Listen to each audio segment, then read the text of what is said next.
Guys, ada orang tanya macam mana nak adjust lampu rendah dengan lampu tinggi. Hari tu Bromin dah buat video dah, tapi tak apalah, orang tanya kita tunjuk je lah sekali lagi macam mana kita nak adjust lampu tinggi ataupun rendah untuk Alza.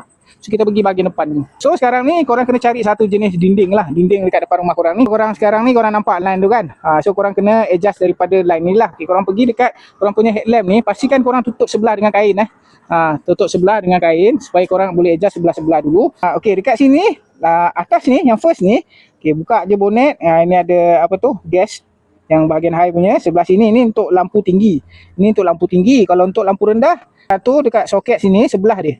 Ni sebelah dia. Ni lampu rendah kan? Lampu rendah, ini sebelah dia. So korang kena adjust dekat sini.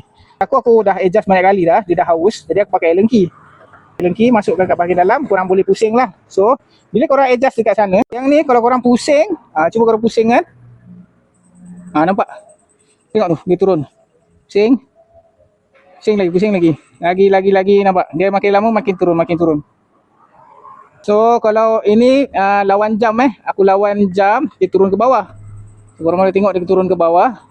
So kalau korang nak naikkan, korang pusing arah jam. So korang pusing, adjust lah sampai dia naik dekat atas tu. So yang itu untuk lampu rendah. Kalau lampu tinggi pula, korang kena adjust dekat sini. Adjust dekat sini. So sekarang kita pasang high beam.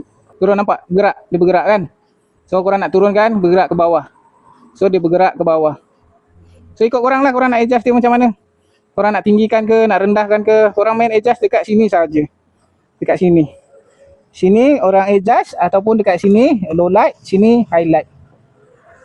So harap membantulah, itulah cara dia korang nak adjust lampu rendah dengan lampu tinggi untuk Alza ni guys. Kebanyakan kereta konsep dia lebih kurang sama je. Ada yang jenis yang pakai lock tu, tapi tak ada kereta aku nak tunjuk. So harap membantu.